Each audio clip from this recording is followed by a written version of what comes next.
But probably the thing I see maybe the most is, and I hate to say it, but the families, the generational families. I mean, there's, and some of this starts to get deep if people don't understand it, but there's bloodliners and they try to keep the blood pure, and, they build up iniquity, and there's all kinds of crazy stuff going on. And the thing is, we have to look at this. I mean, you think I want to look at it? No, I'd love to be, off on a beach or something, but we can't keep doing that because it's taken over our society. Welcome to the Create Happy Now podcast, dedicated to helping you start your journey to discover true happiness. Join me, your host, Susan Blanton, weekly as we explore the transformation stories and words of wisdom from our masters of happiness with tips you can start applying today to create happy now.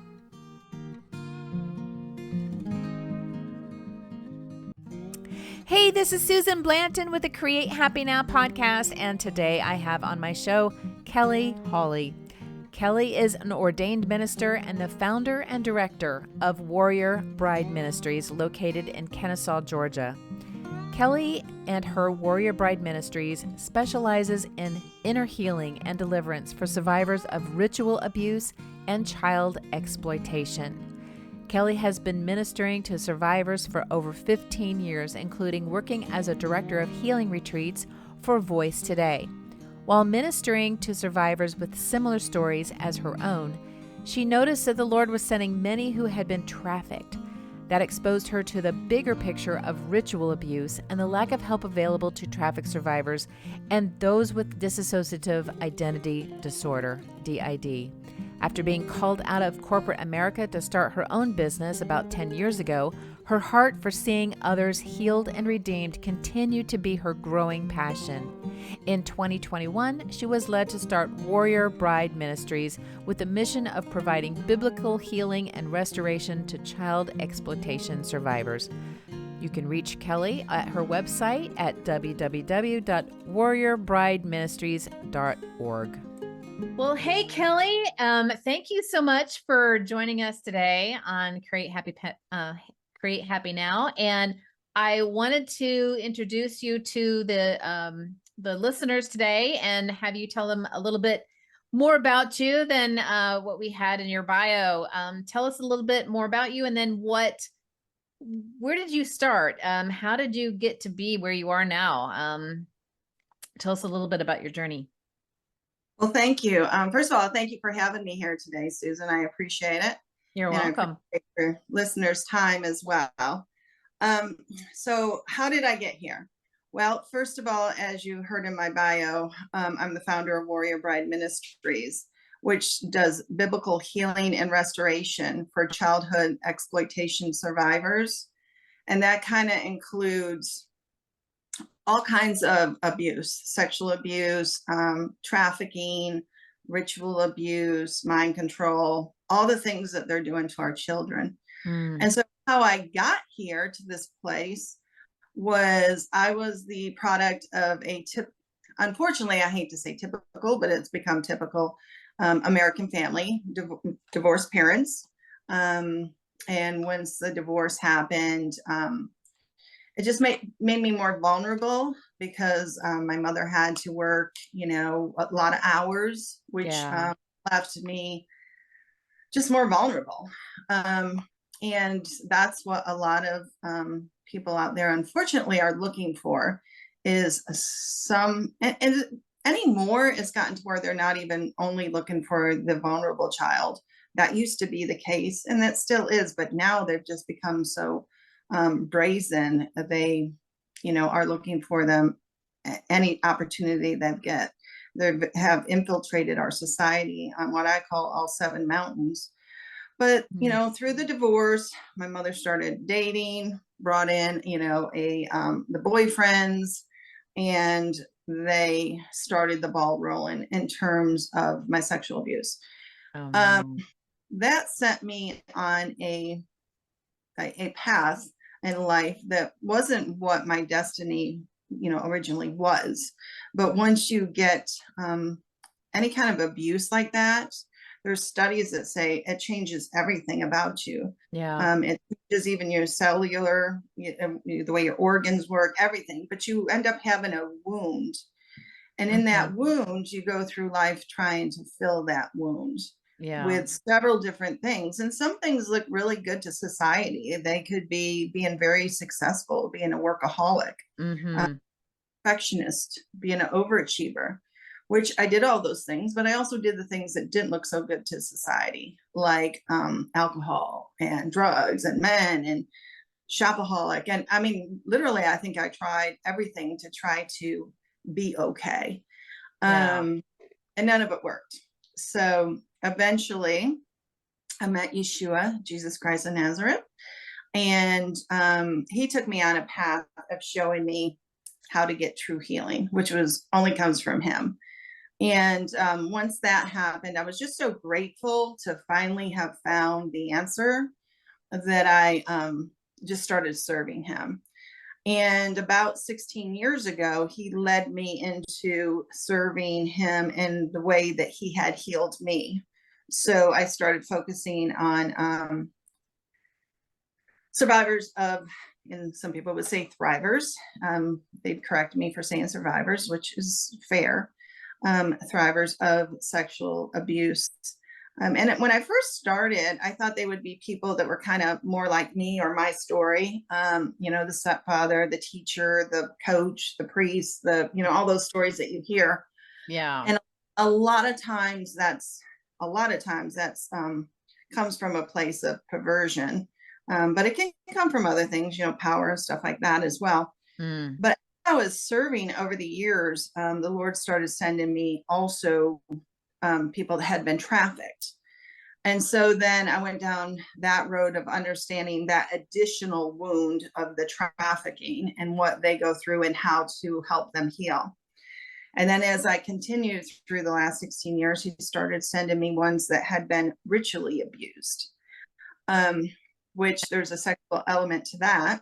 Yeah. And I think probably that is something, I think people are more aware of the familiar abuse, so coming from acquaintances, family, that have abused you as a child, or at some point in your life, somebody that you know.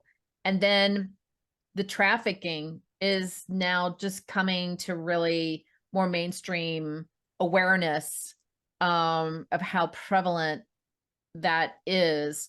And they might have like a picture of that. And I want you to kind of explain that a little bit more. And then the ritualistic abuse is, I think, lesser known of what really that is, and what it's, where it's happening, why it's happening, and how people are being able to get out of it, and how that is even different than the other two. So if you could kind of unpack those three differences, I think that would really be enlightening, to our audience that maybe is not fully aware of the three different types. Absolutely.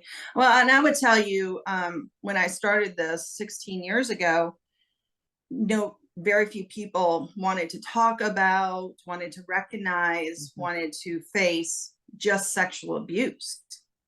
It was something that was very swept under the rug. So we've come, a pretty good ways there. But there was a time when that was hush hush. Don't talk, sweep it under the rug. We don't, keep it behind closed doors, whatever. Yeah. It just look at the progression here. So, and then trafficking is a little bit, it started becoming more to light in the last few years. Sound of Freedom, I think, did a decent job, like waking some people up that had no idea, but it also kind of put an emphasis on international trafficking in the far reaches in the third world countries, and you have to be a superhero to go help somebody, which is, you couldn't be further. I mean, that does happen, but it's in our backyard. We are actually the belly of the beast. We are the biggest consumers and the biggest suppliers. And so that's what we have to start realizing right now. And The other thing, before we go too far, let's kind of focus on that a little bit more. So can we talk about how are they, what should we do as far as warning people on how they are coming to become victims of trafficking? You know, like what happened? I mean, I'm sure it's some form of kidnapping, but what, like from what and where and how, and so that people can be on alert and be aware of this. Well, okay, so that's a question that would take a long time to answer. I'm going to skim over it, but I will mention that the conference that's coming up October 20th through 22nd, we're going to get into big details on all of that. Okay. There are several different ways. People would be shocked at the amount of ways and the infiltration that has happened, because it's everywhere. There's generational families that literally, you know, sell their children, or this is part of their life. It's just, you know, they were sold and now they're sold and now they're sold and they're sold. There's the typical addict that will sell anything in addition their children. But some of these people, especially when I talked about the familiar, these aren't just addicts or something. These are the pillars of our society. There is the internet luring. There's the Romeo, which is this typically happens more for the teens and 20s and stuff like that, where they act as if they're boyfriends, and then it switches. You know, they start to say, well, I really need help. I need help. How can you help me earn money? You know, and it switches and they become their pimp. There is some that do it because it's easy money in their mind, easy money. But the thing about this is 9 times out of 10, if not more than that, the girls that would, or boys that would end up doing this would have been sexually abused younger in their life. Okay, so there's already something that's been, you know, broken open. And a lot of them, if they have that much, well, you know, the stories are different, but depending, some of them don't know it's wrong because their dad has done it forever, right? So they don't even know it's wrong. So there's trafficking where they consciously decided to do that. Maybe, and then there's other where it's against their will. Like they are taking somewhere away from their family, and they didn't realize what they were getting into. Correct? Yes, there's several different types. I mean, there's unfortunately even selling little children in auctions. And I mean, I hate to say it, but babies. And there's the pornography where they put them, you know, sell them to do, you know, pornography. It's just, there's a lot of different ways. Really. But probably, and there's the border. But probably the thing I see maybe the most is, and I hate to say it, but the families, the generational families. I mean, there's, you know, and some of this starts to get deep if people don't understand it, but there's bloodliners and they try to keep the blood pure, and, you know, they build up iniquity, and there's all kinds of crazy stuff going on. And the thing is, we have to look at this. I mean, you think I want to look at it? No, I'd love to be, you know, off on a beach or something, but we can't keep doing that because it's taken over our society. It is. It's in our backyard. It's taken over our society, and people might not realize it, but it really is, because it's kept in secret. There's a lot of secret societies, and they keep it secret as much as possible. But the Lord is shining a light on it, and there's, you know, people out there on the front lines that are doing everything they can to try to shine a light on it.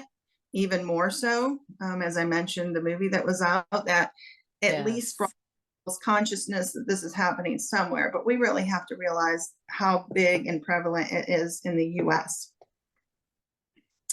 And now you're learning a lot of this from the women who've escaped it and have come for help and to recover and to escape it and to heal from it.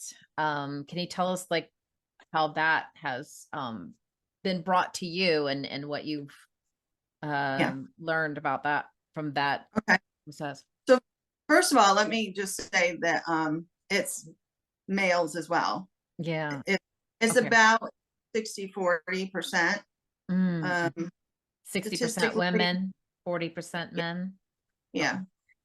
yeah. Statistically, it's 1 in 3 girls have had some kind of molestation, and 1 in 6 boys. The thing is, but those are what is reported, and next to nobody reports because there's always an element of manipulation in there. That could range anything from, well, you liked it, it was your fault, you wanted it, or to will kill your family. They'll take you away from your mother or whatever. Mm. You'll be reported to CPS and be taken. There's just a lot of manipulation there. Mm-hmm. And these children, some of them don't even know if it's right or wrong. They're just children. Or they think it's something else going on, and then next thing they know, they're away from their family. They didn't even know that they were being lured. Yeah. And a lot of times they're made to believe that this is love, that is what love is. Mm. So, but we have to remember they're children. They don't know. Right. And even as they get older, though, like, again, they usually have gotten sexually abused younger, but even as they get older, there's such a desire for acceptance and love that a lot of the, teens or 20 years old or whatever falls for the Romeo who makes them believe that it is love. Mm. So love is the key thing. Everybody wants love. And unfortunately, the enemy and those who are on his team use that to manipulate. So you were talking about the families where it's generational. Have you had some of those kind of break from that and come to you? And how were they able to break free of that, since it was such a strong family hold on that whole thing? Okay. So I'll answer both questions because I didn't answer the other one earlier, but it will lead into this one. Okay. So when I first started 16 years ago, I ministered primarily with a ministry for 10 years that closed down. And that was about 5 years ago or so. And so when they closed down, people kept coming, but I didn't have a place. I was going to the churches. The churches were not opening their doors. I'd go to Fivefold Ministry. They weren't opening. Nobody was opening doors. So finally, there was a phase where I would minister to people in my car and parking lots and parks and, any place I could find a place. So eventually the Lord led me to get a small office. This was 4 years ago, and now it's grown since then. But from day one, there was hundreds of people coming because there's such a need for it. I mean, people that have been on the forefronts of this estimate there's millions and millions of people that this has gone on. And I'm not talking about just the sexual abuse, the much more extreme stuff that I'm talking about. Okay. So as they were coming, the first time one came that was on the extreme, because trauma to me and sexual abuse is kind of on a continuum or a spectrum. Yeah. And okay. On the extreme, when they first started coming, I was like, what is going on? And what am I supposed to do about it? Right. Because it was much more extreme. So this was around 2014. I was looking for somebody to help teach me. And I could only find one person, and she was having a training in Oklahoma. So I took off out there and went, and I sat under her, and it was like drinking from a fire hose. She had been a survivor who had come out of it and gotten healing, but she was the only one I could find. So at first it was quite overwhelming, and I just tried to learn and kind of, kept going. But it was a few years later that the Lord started a little bit before when I got the office, the Lord started sending the most extreme, those who had been in those bloodlines, those who have been purposely exploited, traumatized, fragmented. Just They were born and raised to do that, right? I mean, it's pretty what you're much. saying. Well, I mean, everybody's story is a little bit different. Mm. They get a hold of them in all different ways. Like Yeah. some are in line, some become breeders. They literally have that's their job, to breed more children. To some come over the border. Some, there's just they find some in the foster care system. They find some on the streets. There's all kinds of ways, unfortunately.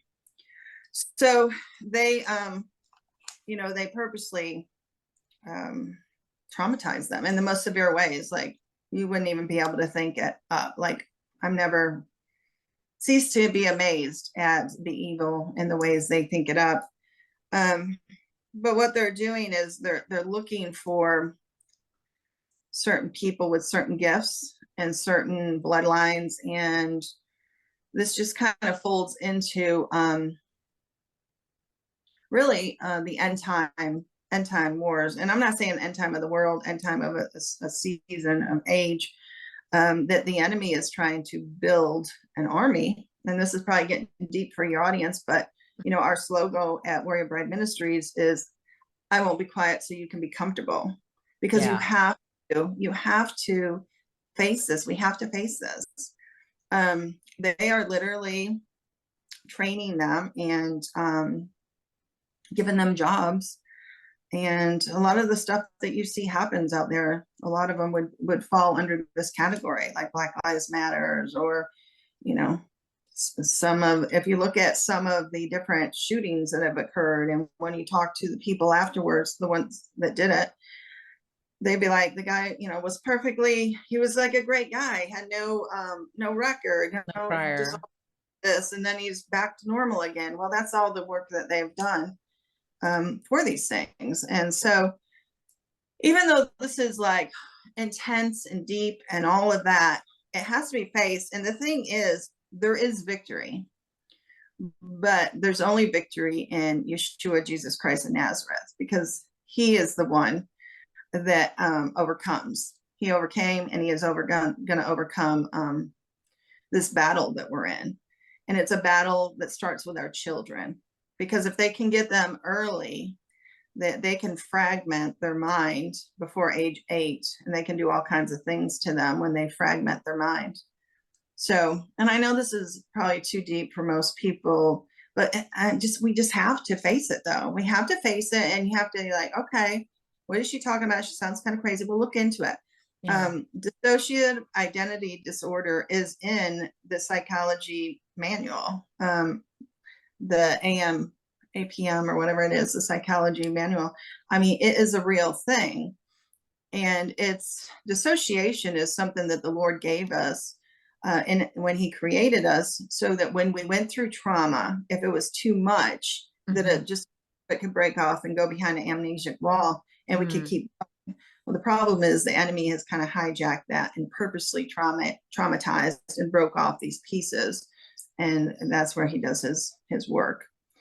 So, but all of it includes some form of sexual abuse, sexual exploitation, whether it be, I mean, the list is long. Like they're greedy too, so of course they're having them traffic for money, or run drugs, or it just depends on what their job is, what the job they gave them.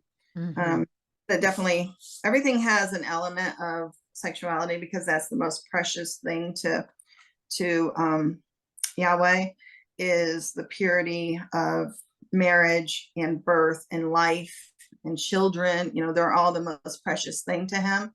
And so the enemy definitely, corrupts it. Wants to go after that. Yeah. So the thing is the world is different than we thought. And, I think that probably a lot of your listeners are looking to ascend, to be, as pure and as light as possible. And that is all great, because we should be more and more like him, which he is pure light and pure love. But the thing we want to watch is doing it in a legal way, because the spirit realm is very legalistic. And if we do it in a way that we're trespassing and not a way that is the right way to ascension, we could very well be partnering with the enemy without knowing it. Because that's part of what they do with this whole, when they fragment, because they do a lot of astral projection and stuff like that. And it can seem really cool, because what they're doing is they're trespassing into other realms in the heavenlies, which they're not supposed to be in until they get there the right way through him. He is the door, but they're doing it in other ways. And it can seem really good until consequence time comes, because if you're trespassing, you know, there can be consequences when you get caught. And that might sound really crazy, but, you know, hopefully somebody will hear this and they will listen. And then when they experience something, they'll be like, whoa, wait a minute. I think I heard something. What is this? You know, because we have to just start speaking about it. We have to be okay with sounding like really out there or really different, because it's the truth. And hurting our children. That's the thing. It's about the children. So you had, so you said there was another level that's ritualistic. So can you tell us like what that is exactly, so that people can see like how dark this is really getting? Okay. Well, some of it I just alluded to a little bit there. Yeah, I did allude to some of it. So basically, they want to get their hands on the children, and then they test them, and they're looking for certain things. They're looking for certain giftings. They're looking for certain blood. And when they find like the gifts they want, the blood they want, and all that, well, in the testing, some will test that they don't have that, and then they're expendable, and then they could be, you know, sacrifices and rituals. But the ones that do have what they're looking for, then they that's when they start training them, fragmenting them and training them. So what are they looking for? I mean, you said they're looking for a certain bloodline or blood type, or is that what you mean? A bloodline, like there's certain families, there's certain blood that they try to keep the blood pure, as what they consider pure, you know, in the bloodline, in the royalty in their mind. And it can go all the way back to Egypt, the different you know, it really can go all the way back into the Bible and the bloodlines of not the bloodline we would want if we're followers of Yeshua, but the other bloodlines. Because back then there was, I mean, the same stuff was happening back then. It goes all the way back then. Okay. It's just people think, a lot of people don't don't read the Bible, or they don't understand it, or they think that it's for way back then, you know, that it doesn't exist now. But really stuff has existed. It always has existed. Secrecy is one of the ways they've been able to continue, but the Lord is shining a light on it. And that's why we're to see this a little bit more and more and more. Like, probably some people have heard a little bit about ritual abuse, where not long ago, nobody probably did. So it's starting to become a little more and more known. A lot of survivors are starting to wake up. I think partially because when the Nazis came over here, the Nazi scientists, they came over and experimented on mind control and stuff. So this was in the the 60s or so. And so a lot of them now are starting to kind of get to an age, and there's different ages. I guess a lot of what they were doing, they thought wouldn't break down, but it's starting to break down, I guess is what I'm saying. And so in the breakdown, you have to address it. Like, if you're around anybody and that's breaking down, you have to figure out what's going on. In that, you start to uncover, as you walk them through their healing, you start to uncover what they went through, what they were made to do, what the plans are, there's a lot of people's names mentioned. And for the record, I'm not saying anyone's name. Right. No. No, but they, they start to get their memories back, and the system starts breaking down. And so that's where you can start helping them walk through it and heal from that.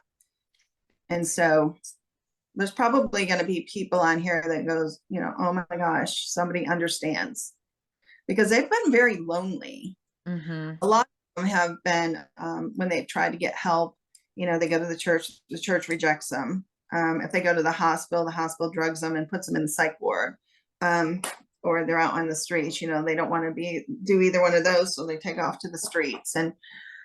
But then there's some that their system is still working, and it's working well, and they've climbed the ladder of all the different spheres of our society. And that's why we're seeing a lot of things that don't make sense. Have they ever tried to go to the police or any sort of justice to try to infiltrate this abuse and this system that's doing all this? Right. So big, probably, as I mentioned, it's been infiltrated in all parts of society. Mm-hmm. So you're taking a gamble when you go, like you might hit a good one or you might not hit a good one. It might backfire on you. There are different people that have tried to go down this road. It's a very hard road to heal, number one. But then on top of it, to go through the court system where they're really looked at as the enemy, as the it's almost like they have to prove that they are not victims. I mean, it's not in their favor.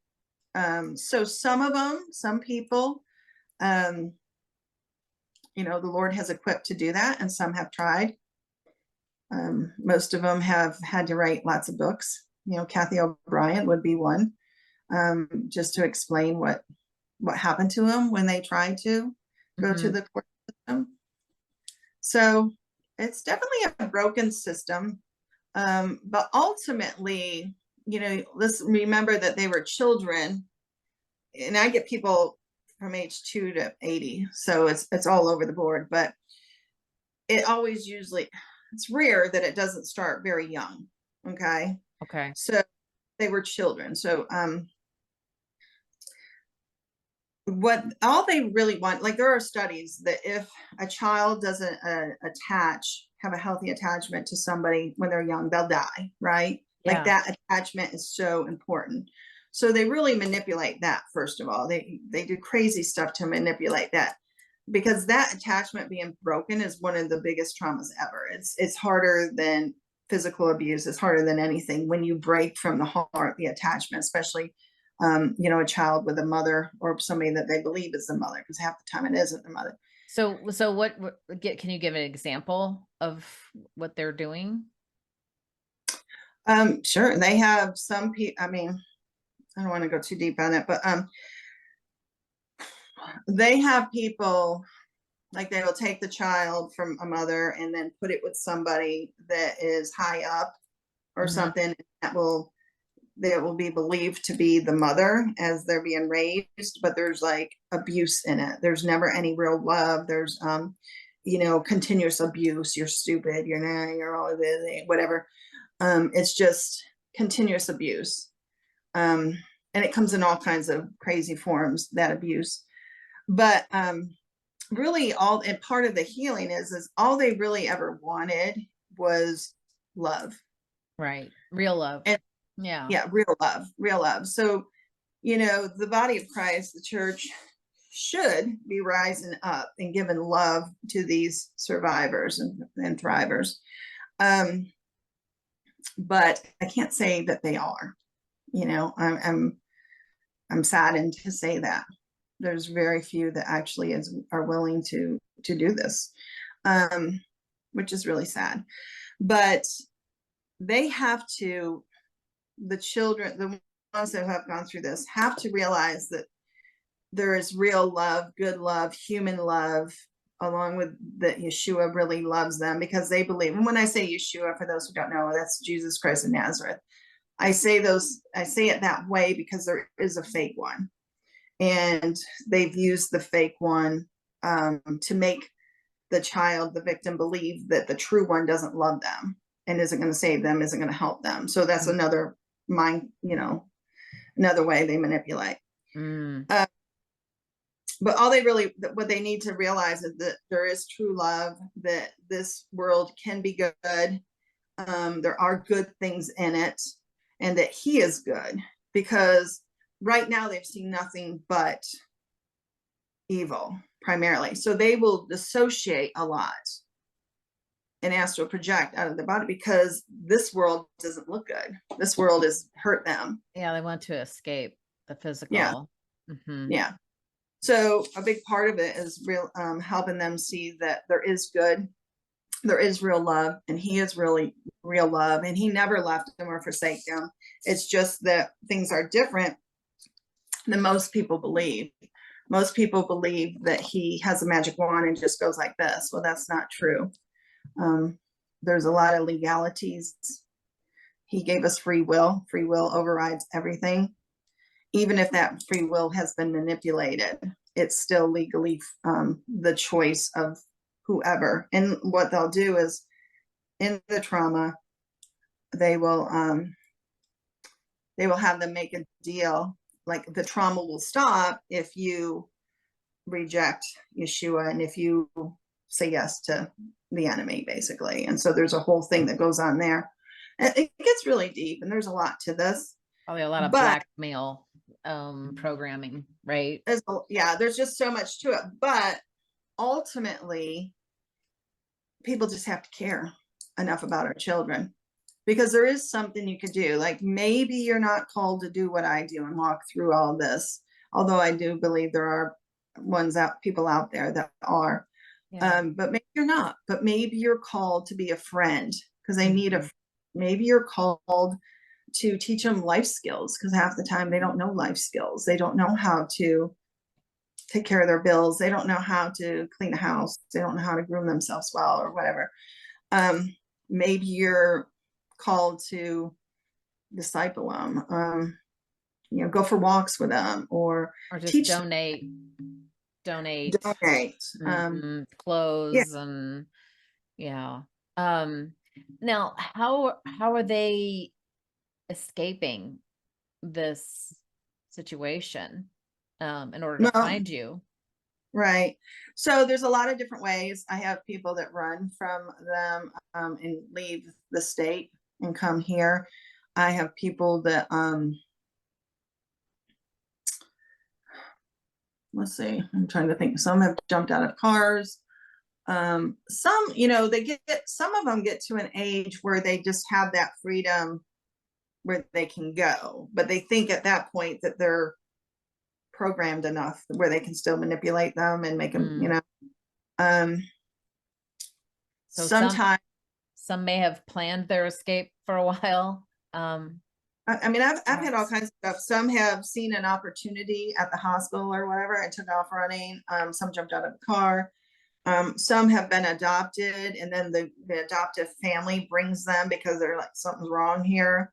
There's just a lot of different aspects. There's just a lot of different avenues. I mean, at a certain age, you can be hard to keep down if you want to leave, and so how did the adopted families come to a child? Were they discarded by the system or ran away? And then, I mean, how did they get into the adoption system? Well, everybody's story is a little different, but sometimes it's just a simple adoption. They adopted them, but already some stuff has occurred. Because, if anybody looks at the statistics of how many children CPS loses, you got to raise some eyebrows there. I don't know all the stories about exactly how they, I just think different scenarios, really. Sometimes they're adopted and then they see something that's happened to the child. And oh, I see. Because the adoption would become from more of the familiar, maybe something that happened into the family, not necessarily someone who's being in a traffic system? Not You know, like, necessarily. oh, If you're an orphan, basically, or mhm, in foster care and you're young, like anything can happen to you. Like, you know what I mean? Especially there's some people that I minister to were children in the streets of India wandering, you know. So it just depends. And some, you know, with the CPS system, the foster care system, that's not always a good thing. Well, it's probably rarely a good thing. I know there's some good people there, but I'm just mhm, saying that some of those families don't have the children's best interest at heart. They're not doing it for the children. They're right. doing it for the money, or they're part of something, and that Mhm, gives supply. And then, you know, if the children, whatever, end up moving, because they move them around a lot for various different reasons, and there's all different ways to get a hold of them, unfortunately. now, are there any telltale signs of, um, people who have been going through this? Maybe like a teacher could recognize, a child that may be suffering from this, or a family Yeah, doctor or something like that, right. So we do actually have the ministry that I was ministering with before in the past. They actually did do Physicians Power to Protect, and it's a whole program. And MCG has some doctors go through it. I mean, that's getting picked back up. We'll see where that goes. mhm, Um, and the doctors, I mean, there's all kinds of physical things that you can look at. With the teachers, usually, I mean, there's so many different things you can look at. It just depends. Like I've heard of some that the color red triggered them. And once you explored, well, it was the blood that would happen when things would happen. mm, If they're dissociating, that's a good sign, because they're, you know, spacing out and they're going into another world, because this world was not kind to them. Um, if they're overly sexual, because that's all they know, you know, mm, they think that they're being loving kind because that's what happened to them. So they would, you know, be maybe touching or doing something like that. okay. Huge, huge sign. So maybe inappropriate behavior that seems a little off, Yeah. perhaps, because, I think that, I mean, it's sad that our teachers are having to be put in these situations, and if they don't realize that a child's being traumatized at home this way, and school is almost their escape, and to not be traumatized there and shunned, and as well, or being thought that they're being uh not a proper student, that they would like for them to be, um to maybe recognize, okay, maybe we need to help this child instead of punish them, send them to the corner, send them to detention, send them to the principal's office. Maybe some attention needs to be brought to Right. this child in some way. I mean, I don't know. I mean, what are your thoughts on that? Well, certainly the ones that are more obvious, it would be good that we would notice that, like if they're withdrawn, if they're you know, startled easily, if they're triggered, if they're made fun of, because usually, you know, you might withdraw. If you're overly sexual, if you you know, look like you're not being kept well, like kept, you know, groomed and kept well, those are Mm, all signs. But what I don't want anybody to realize, those are kind of the easy ones in my book to point yeah. out. Hmm. But what we don't realize is a lot of people, and this gets into the extreme side, but I guess the thing is, some of them look really good on the outside. Remember I said with the whole, you know, training, and some of them have a lot of giftings, a lot of intelligence, a lot of really high intelligence, a lot of really good at certain things. So some of them can look really good on the Hmm. outside. Hmm. So I say that to Like don't, hyper don't functioning. Mhm. So what can we do for them? So they're probably not even be helped at all because they're very difficult to recognize. They're more or less praised for being who they are. You know, they're gifted, they're overachieving. Um, but sometimes people are like that just naturally, and there's nothing going on at home.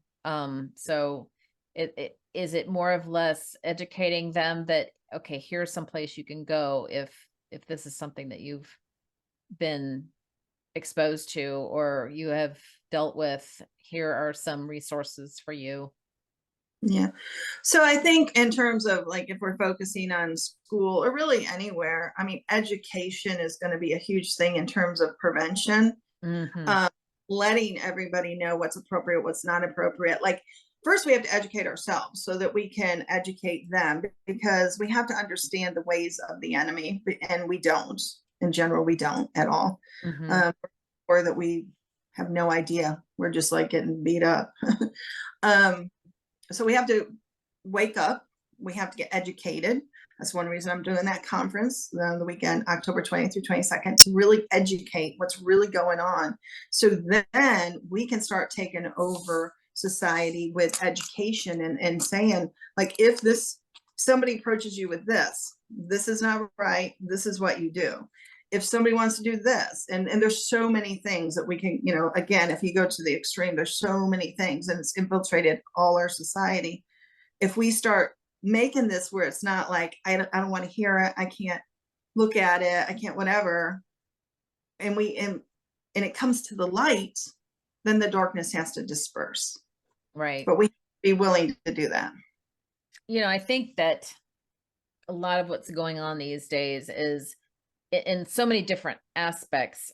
We've been in a dark room, and finally the sun came out and the sunbeam came into the room, and you can see all the dust and all the cockroaches, and you're like, oh, it's really dirty in here. And you didn't realize how dirty it was until the light shined on Mhm. it.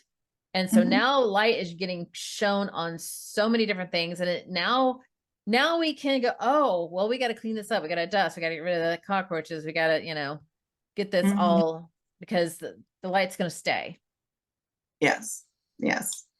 And we have to look under the rug, because some of the really obvious stuff is just the surface. Mm-hmm. We need to see what's really going on, what the root is. That's what I work on, is getting to the roots. Because if you get to the root and pull that out and heal that, then the rest can be healed. But if you just keep putting stuff on top of the root, Mm-hmm. it becomes like a weed, and it still strangles. Yeah, it's still going to keep popping up. So tell us a little bit more about this conference that's coming up. Where, when, what's it about? What are you trying to achieve with it? It's October 20th through 22nd. This will be our third annual one. And what we'll be having is really the forerunners of a lot of what I talked about, and we'll be going much deeper. Mm-hmm. We'll be there all talking. I don't know exactly how many we'll have yet, but about 10 different speakers. We'll try to hit several aspects, everything from the rescuing, the borders, the healing, the mind control, the programming, like hit all of it. To really kick off kind of what we're talking about, the fact that this has got to be looked at. And not only looked at, we have to do something about this. To me, this is religion that is pure. Scripture says the religion that is pure is taking care of the widows and orphans. There is no more orphans, and half of them are widows at a certain point, or, because they have handlers, and then the handlers leave them, and that's a whole nother story. But this is the orphan and the widow, in my opinion. Mm-hmm. Some other ones like that would fit under that, but this is a big bulk of them. And this is religion that is pure. Now, is this going to be a virtual It's going conference or in person? in person. I may end up doing it live stream as well. I have to try to find somebody to help me do live stream. Mm-hmm. So if there's anybody out there that wants to volunteer, you could come for free if you do that part. And I should mention at Warrior Bride, we do not charge anybody. We function off of donations, off love offerings, off of the Lord moving hearts for those who that's their call, is to support us, who are doing the work. Mm-hmm. So I'm there. Really, this is a 24/7 job because they're so needy. But I'm there at least Monday through Friday, nonstop, like one appointment after another. We try to hit things mind, body, spirit, soul. So, if you can imagine, not only is their spirit crushed, and that's where the root and all is, but also their body has been beat up. Yeah. And so we try to, they come with big bags of drugs. And I'm not a doctor, so I can't tell them anything, but naturally, as they meet the love and somebody who cares for them and walks them through stuff, all of a sudden the meds aren't needed. Right. Right. And yeah.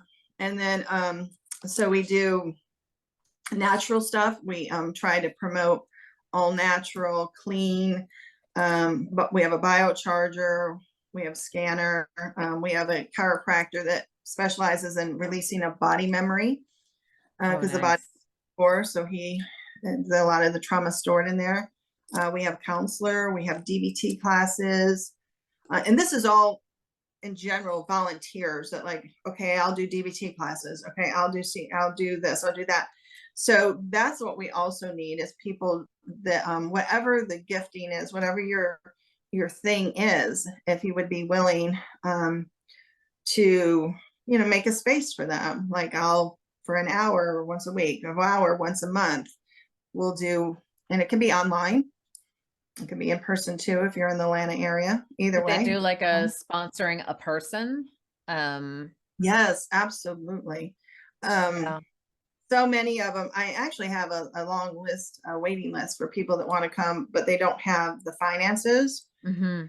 I actually just put together a campaign to try to get some sponsors for them, because I just feel so bad when they're, I have people that we have people that I do online with, because there's not enough of these ministries around the country. Right. And this one lady said to me, if I come down there, would you hug me?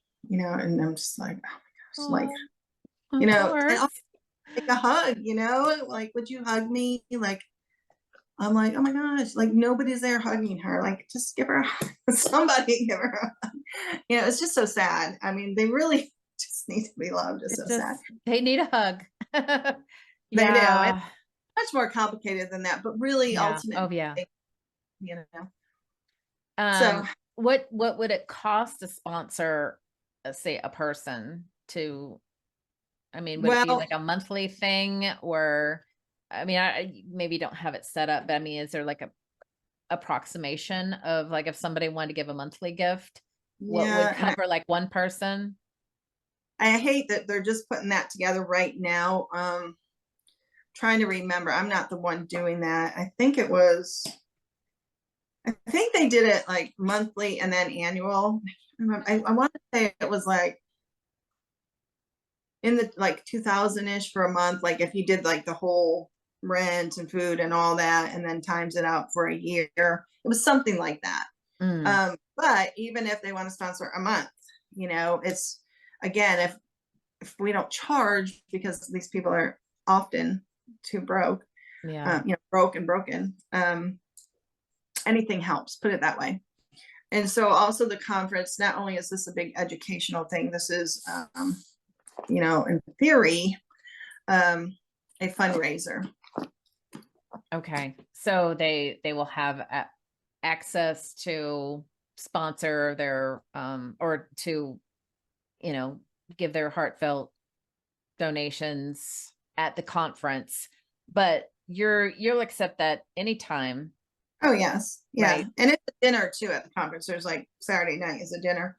Mm-hmm. But oh yeah, you just go to www.warriorbrideministries.org. or it's www.wbmga, so Warrior Bride Ministries Georgia GA.org. Either way, and there's a donation button, and there's all different ways you can do it. So right now we're primarily outpatient. I do help 2 different people with the rent, which is something we can do. But I also have just put together a proposal. I'm trying to go to the next step and have like a quadruplex, or for starters, where I could put them, while they're getting their healing. Yeah. And then ideally down the road, we get some land with some tiny homes and stuff where they could be. And oh, that would be great. There's so many. There's really more than you can even imagine. So many of these survivors that are just like re-victimized. Had you ever thought of maybe getting some items for people that can donate to auction off? Yes, absolutely. At the conference, do you have that going on? Yeah, we're actually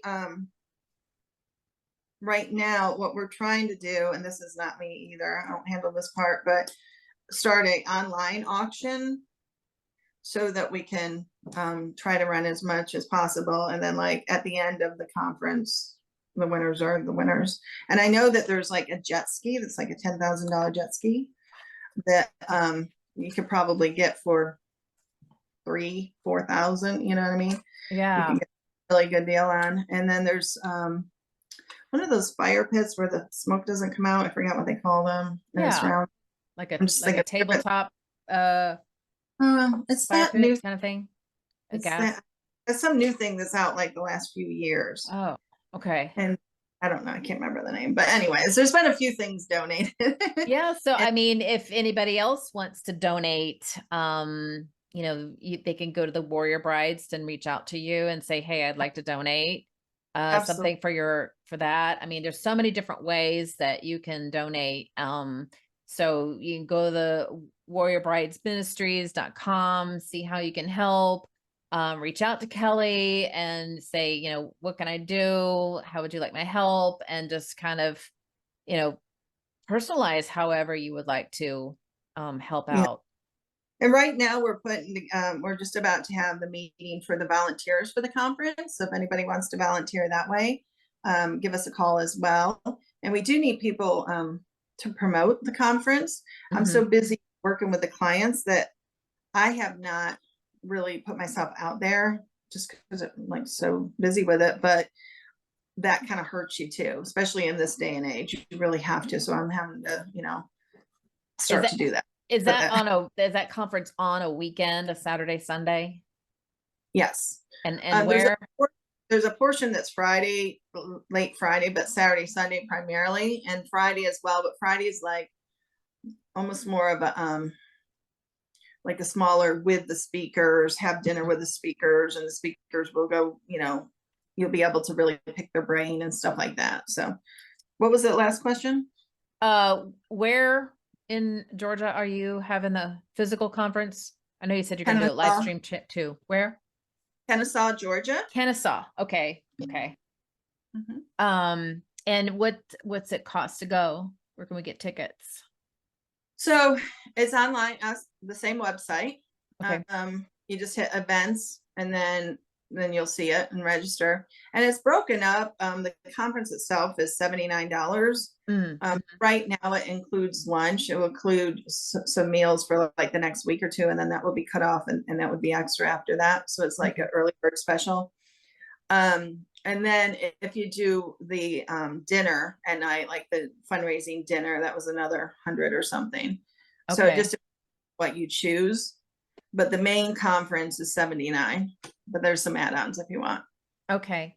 And if it's for the live stream and for them to attend that, is that a charge for that as well? Or is that more of a donation to watch, or what? So it probably will be donation. I haven't gotten that far with them yet. Actually, I have a meeting tomorrow on that.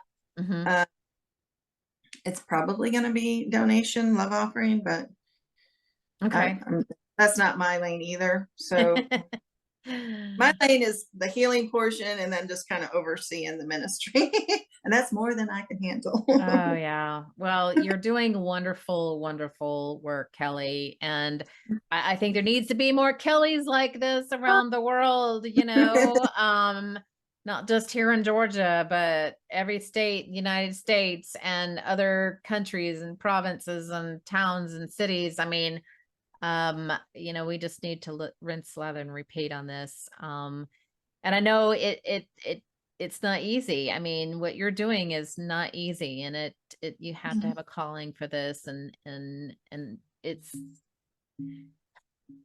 I you know for you to be going through this, and I mean, God bless you for doing this work and being the angel that these people have needed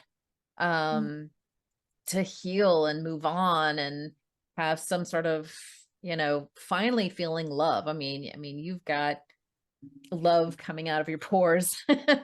So, yeah, I hope this inspires more and more people out there. If they want to maybe start a new chapter of the Warrior Brides Ministries, I mean, the sky's the limit, right? Yeah. Well, And and let me mention, I'm putting this together. I think what the Lord's had me do in the last 4 years is try to see what not to do and what to do. And my goal is, and I think, we're getting to the point where we kind of got the picture. I've put this together as like a model so it can be duplicated, because there really should be a minimum of one per state. There really should be more than that probably, but at least one per state. And also volunteers can be online. I have people that have been with me 2 years or maybe even longer at this point, where they intercede during the sessions, or they could do some marketing, they could do some thank yous, they can do all kinds of stuff online as well. So you don't have to live in Georgia. You know what? Yeah. Yeah. Administrative type stuff. I Oh yeah, mean, I need so much of that. I need accountant, I need a lawyer, I need like a lot, all that stuff. So if you have something to give, please reach out. And I did want to give my number. If anybody wants to talk to me direct, they could call 470-563-1971. So that's 470-563-1971. Is it okay for them to just text you too, not just Yeah. call? Yeah, I prefer text, but you can call. Okay, so text first. All right. Well, awesome. Well, thank you so much. I'm hoping that this will inspire a lot of people out there to really see what's going on and volunteer or donate in some form or fashion. Just reach into your heart and see what's leading you to help out in any way. Maybe someone in your area is doing this, or you would like to help Kelly help to reestablish something like what she's got going here elsewhere and locally to you. So, and I'm sure she'd be more than happy to guide you in whatever your heart is leading you. Yeah, and we do like church partnerships or business partnerships, where I would come out and we would do a training or a presentation to try to help people understand. So we do have done several of those as well. So we're available for that as well.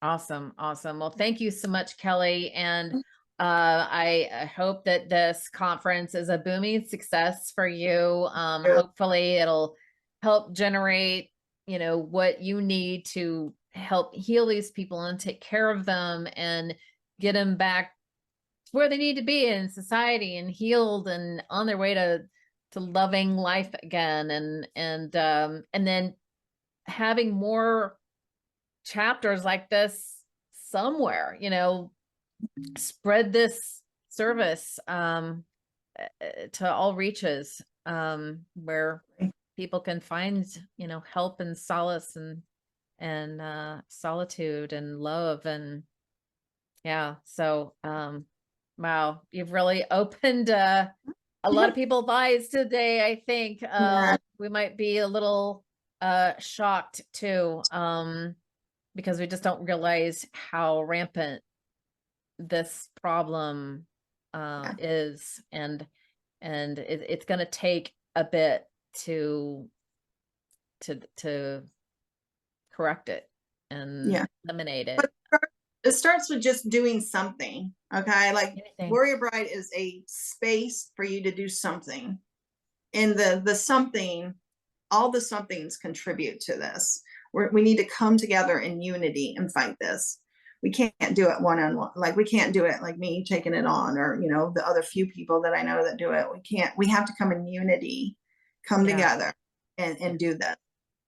And if you are a victim of any of what we've talked about today, sexual abuse, in any form or fashion, feel free to, you know, check out the website or give Kelly a call, so that she can maybe give you some resources and guidance on, you know, next steps possibly. And so, well, yes, we do minister really throughout the world, but mainly focusing on the US, just because the communication and all can get hard online, and then it ends up not working well.